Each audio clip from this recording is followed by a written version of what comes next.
Once you've mastered a couple different simple canes, like the checkerboard and the jelly roll, if you combine those together, you can make what we call a complex cane. This flower cane that I'm holding was made by putting a checkerboard cane in the middle and using the jelly roll canes along the outside for the petals. Now let's get started. To make a flower cane, you're going to need two different canes, and first we're going to transform the checkerboard cane into a round cane. You do that by gently squishing on the outsides of the checkerboard cane. Remember how we just so carefully worked that checkerboard cane so that we wouldn't distort the squareness? Well, now we're going to distort the squareness. So just put a lot of finger pressure on the outsides. And once you have it sort of softened and moving and you can feel the clay moving under your fingers, you'll be able to roll it down. I'm going to set this one aside and use one that I've already worked further. And you can see now that our checkerboard is a circle instead of a square. Also, I'm using the stripes on the outside. I want to make sure that those are always in line. The same thing goes for the jelly roll cane. Remember when we made the initial cane and I showed you this line on the outside? That makes a perfect register mark. If you reduce the cane with that green line showing, you can see it's very helpful. Like this piece of cane here has the register mark twisted along the outside edge. And if I just simply straighten that back up, that will ensure that not only the outside is still in a straight line, but the inside of the cane as well. That'll come in really handy later when you start making faces and very exotic canes. You'll want to have a register mark on the outside so that you can twist it straight and make sure that the inside of the cane is just as straight as the outside. So for a flower cane like this one, you're going to need 6 times as much of the petal cane or the jelly roll cane as you have for the inside of the flower, which is the checkerboard. So I'm going to start with about this much checkerboard. That means I need 6 times this amount for the jelly roll.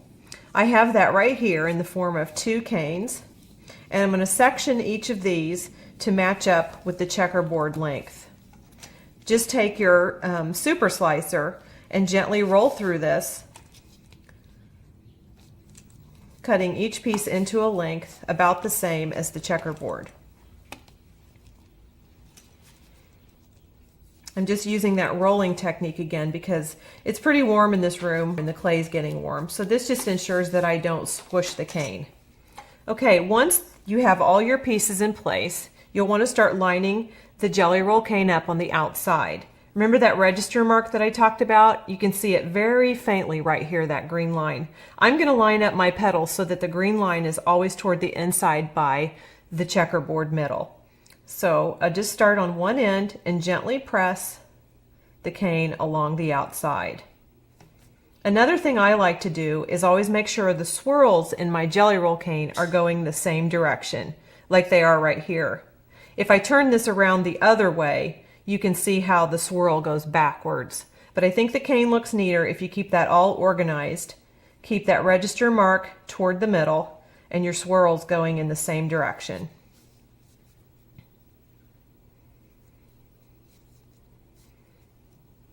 So just add these on one at a time and go slowly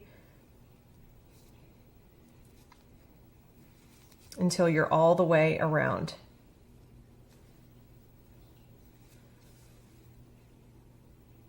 Now just one more time, I want to do a visual check that all my swirls are going in the same direction.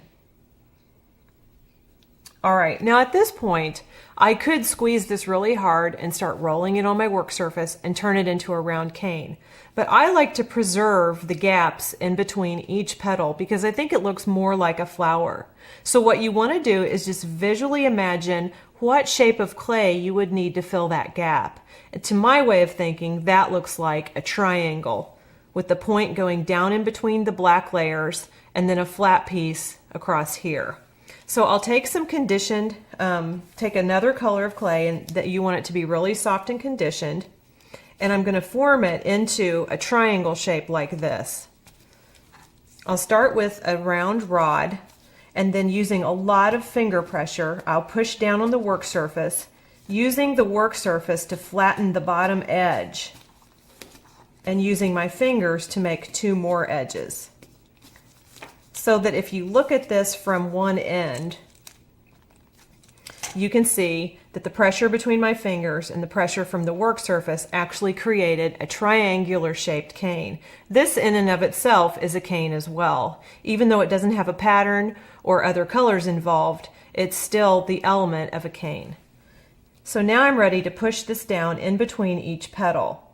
I'll put the triangle right in place, down between the blacks in that crevice, and I'm using quite a bit of finger pressure to push it into place. Then I'll lay it down on my work surface and trim. Then I'll go again. I usually work directly opposite the area I just worked and apply pressure to this side next.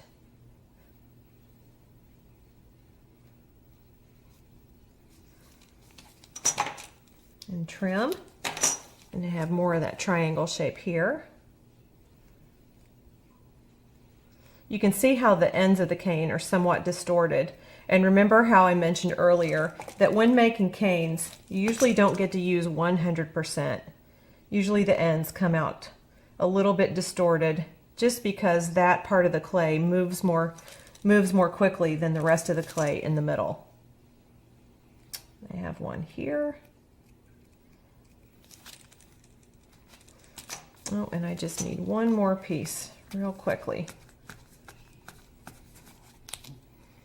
And I'll seat that right down in between the last two petals.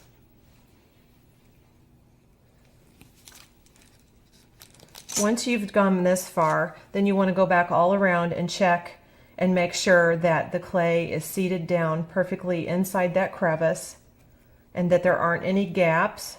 I'm just using a lot of finger pressure and finger checks to make sure that the clay feels nice and solid. Okay, at this point, we're once again ready to reduce. If you'll remember, like we reduced earlier on the Jelly Roll cane, you just start by applying a lot of pressure toward the middle of the cane and working outward. You always want to work from the middle out to make sure if you're pushing any air bubbles around in there that you're always pushing them outward. Practicing really good consistent techniques is the way to make canes that are easy to work with and easy to reduce, and canes that you'll enjoy using on other projects. Once the clay really starts to moving, then we're ready to roll it on the work surface, working from the center out toward one end and from the center out toward another end. You remember earlier I talked about how the clay is very warm, I'm very warm, the room is very warm, and when you go to slice a warm cane you can get some distortion from your blade. So what I have here is a cane that's been sitting for quite some time. I made this a few days ago in my studio, and this one will slice really easily, and it makes it possible for you to get some very thin slices off of the end of a cane. Once I have a really thin slice, I can use this for a veneer over the top of other projects or even a piece of jewelry. Let me show you how quickly to make an earring from a piece of clay like that. You could obviously bake that, punch a hole in it, and put a dangle on it or an ear wire for a dangle earring. But I like to add a little more interest by creating a dome. Just take a solid piece of color of clay, dome it up with your fingers, and you want it to be slightly smaller than the diameter of the flower cane slice that we just cut. Now I want to just make sure this is really nice and soft because, like I said, this cane had been sitting for a little while. So I'm just going to pinch it and get some of my body heat going through it, and then shape it over the top of the dome. Now I think that adds quite a bit more visual interest than just a flat slice. At this point then, you could bake this, drill a hole in it, or even pre-poke a hole before you bake it. Add an ear wire, and you've got a nice dangle earring. Well, I hope that you'll start really experimenting with jelly rolls and checkerboards and what you can do with those to make complex canes. They're loads of fun, and all your friends will wonder how you did it.